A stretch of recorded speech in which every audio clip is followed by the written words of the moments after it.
Hello, my name is Ethan Swift. I'm a senior at Oregon State University studying computer science. Today, I'm going to talk about a security vulnerability family called padding oracle attacks. I'll be explaining the technical details that make this attack possible, as well as providing several past examples of this vulnerability in the wild.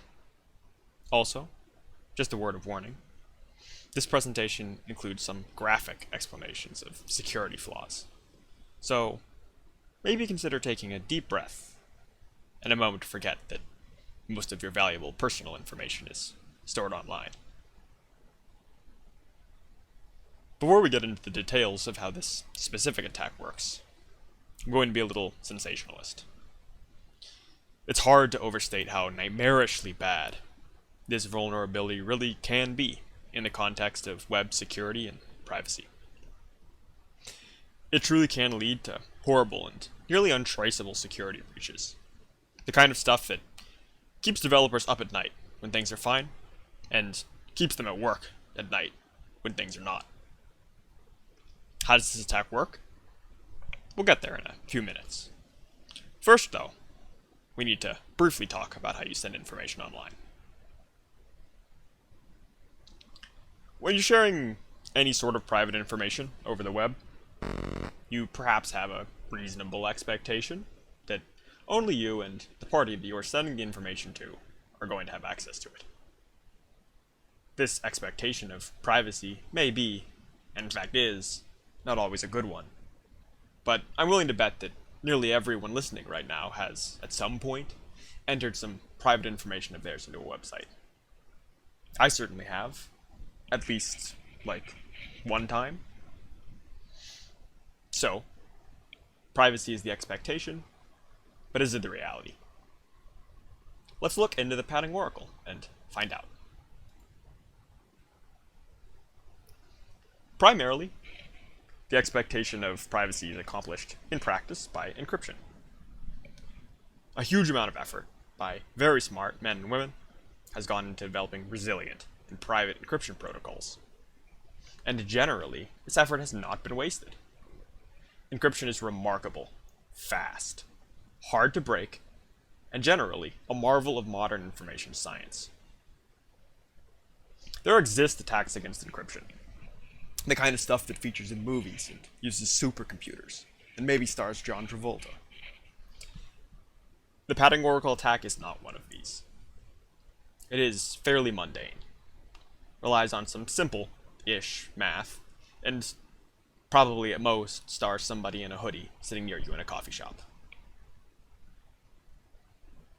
This vulnerability does not break any kind of encryption scheme. Not really.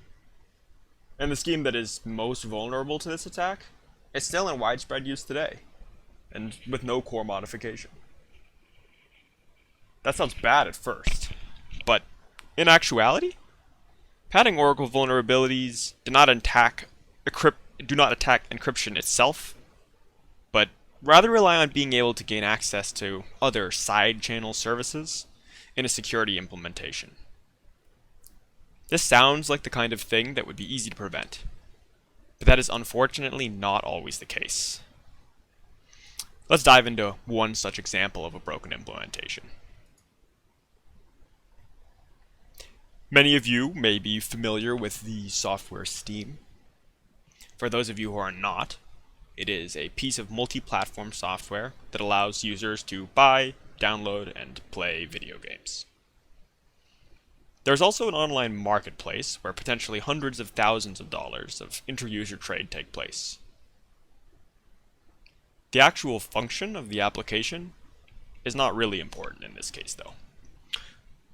All that you really need to know is that this is a professionally run piece of software that requires users to log in with a username and password.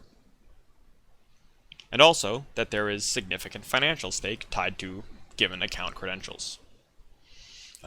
If you're not familiar with Steam, you could imagine in its place any e-commerce website or online store instead. Perhaps PayPal or Amazon. As a user of Steam, or of most online services, it's in your best interest for your password to remain secret. In the case of Steam, and hopefully any other responsible online service, your plaintext password is not directly stored anywhere on their servers. Even in the case of a terrible database breach, the worst thing that could leak would probably be a salted hash of your credentials. This is still bad, but not as awful as a plaintext password being leaked. What if I told you that this padding oracle attack allowed anyone who could sniff some of your packets to retrieve your plaintext password? To the trained ear, that sounds impossible, as it requires a bad actor to steal something that should not be possible to steal. You enter your password, it is encrypted, sent to Steam, and never stored in any plaintext format. Even so, through some unknown means that I will fully explain in the next few minutes, an eavesdropper can learn your private information without really breaking any encryption in any meaningful sense. All made possible by a padding oracle. Once again, to the trained ear, this might sound like a man-in-the-middle attack, but it actually isn't, at least not necessarily. There is no interception and modification of data required here, just a simple capture. I've used the term padding oracle several times now, and this attack is made possible by giving an attacker access to one. The next section of this presentation is going to dive into exactly what a padding oracle is and why it is so dangerous. So, a padding oracle does not have to do with textiles, or comfort, or Sun Microsystems, or ancient Greece. It mostly has to do with math and error catching. In order to explain it, first I'll briefly go over what padding is. Padding, in the context of electronic communication, is some extra information that gets appended to data you send. It is very convenient for the data that you send to be sent in evenly sized blocks. You can consider this to be like the presence of paragraphs in a news article. It's much easier for you to read a long block of text if it has ample whitespace in it. And it is much easier for a computer to receive data in evenly sized blocks.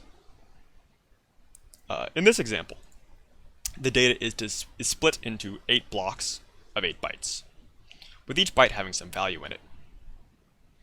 Each of these long rectangles represents a block, and each square in them represents a byte. Consider that you only want to send 3 bytes though. What to do? The block size is 8. This is where padding comes in. You send your 3 bytes, A, B, and C in this case, and then you append 5 bytes onto the end. In order to tell that these extra bytes are not part of your data, you fill them each up with data representing the number of padding bytes that there are. In this case, 5. As you can see in the example, this allows you to fill out any block in a reliable and consistent way. In the case that you want to send exactly 1 block, then an entire padding block can be added to signify that there is no more data. The security flaw in this case is not a problem with padding. Padding is very useful. The problem, in the case of Steam and in the case of other vulnerabilities, is when there exists a server provided by the service that will give just the tiniest bit of extra information to a potential attacker. It really does seem like a small thing, but in actuality it cracks the whole system wide open. A kind of encryption called CBC, for chain block cipher, is very commonly used to send data like this. Chain block ciphers are great, and the point of this presentation is not that CBCs should not be used. However, CBC decryption requires that this padding be stripped in order to retrieve data. Finally, we come to what a padding oracle is. A padding oracle is a service, usually a server, that will send back information about whether or not the padding on some piece of data is valid. This doesn't really sound like too bad of a thing at first, but in actuality it often allows an attacker to learn the entirety of an encrypted message. This This is accomplished by making a 1-bit shift to the last byte of a message. In nearly all cases, this results in invalid padding. However, there exists a bit shift value that will cause that last byte to decrypt to 0, 1. Like in the second to last example here. This means that instead of replying with an error signifying invalid padding, the oracle will reply with an error signifying an invalid password, or perhaps some other error. The attacker, having found that value, that bit shift, now knows what the last byte of the message was. Still though, that's only 1 byte of your message, except that the attacker, having found that value, can then repeat that process on each sequential byte of the block, shifting them through 0, 1, then 0, 2 and 0, 2, then 0, 3 and 0, 3 and 0, 3, until that entire block is known.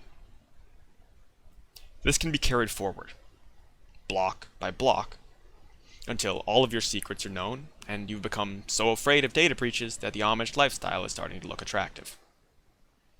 So, how'd this all play out with Steam? Just to be perfectly clear, the padding oracle is not some sort of outside exploit, but rather it's a piece of your own security system that is leaking just a little bit too much information. This is an inbuilt problem with the specific security implementation for some piece of software. Trust no one, not even yourself. In the case of Steam, it was simply the password authentication server. All that is necessary for this attack to work is for an attacker to briefly eavesdrop on some of your data, and then for them to have access to one of these padding oracles, usually a server that is letting out, once again, just a bit too much information. In this case, the password authentication server was replying to requests with either an error of invalid protocol version for padding that was invalid, or an error of invalid password for valid padding but invalid credentials. This vulnerability was reported to Valve, the company that created Steam, at 3:12 a.m. in April of 2016, and was fixed by 2:45 p.m. later that day. Because of the nature of the vulnerability, there is not really any way to know if this attack vector was ever used to compromise accounts, as there would likely be no easy way to trace these occurrences. It's likely that this vulnerability existed in the Steam service for close to a decade. So this is all very frightening and reveals that all security is a sham. We should retreat to caves and use smoke signals to communicate. Except that this vulnerability, this whole class of padding oracle attacks, was first discovered in 2002, and the world has not come crashing down. So obviously there must be some way to fix this. Can you think of anything?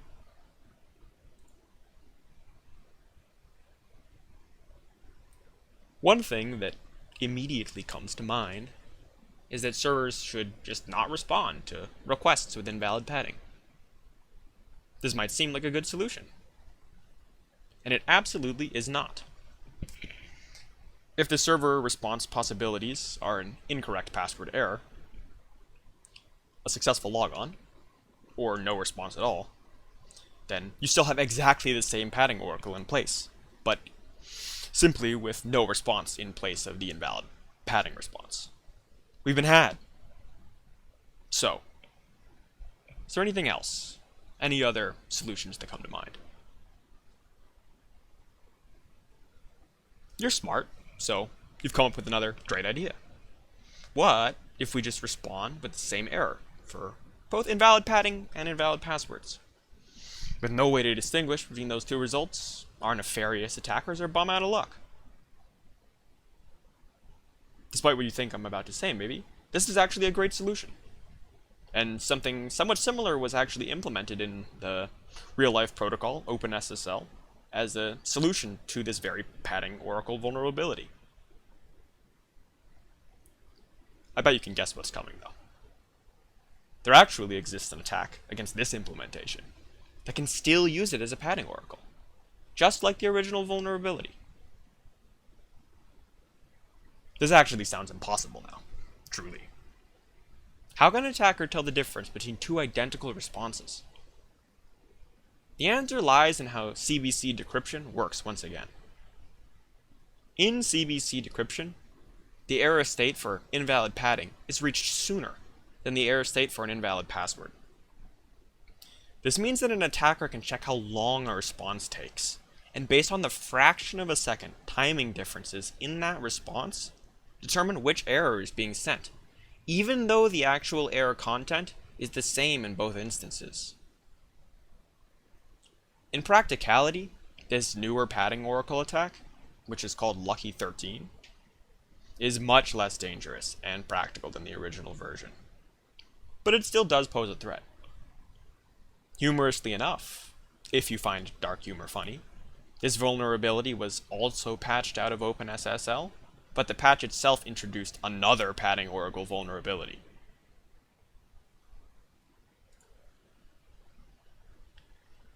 So, moral of the story.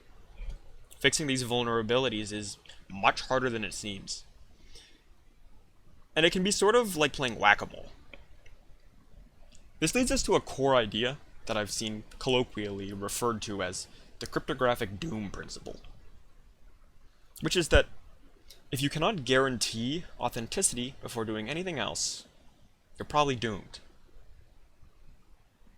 What this means in practice is that the first step in any sort of information exchange should be verifying that the person sending you information is actually who they say they are. This is what is meant by authenticity. More or less, you can think of this like checking who a letter is from before opening it.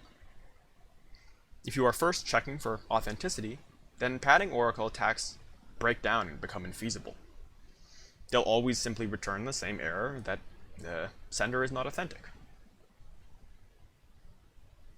This holds as long as the first thing that you do is check for authenticity. Otherwise, doom. The good news is that we have lots of great ways of guaranteeing authenticity.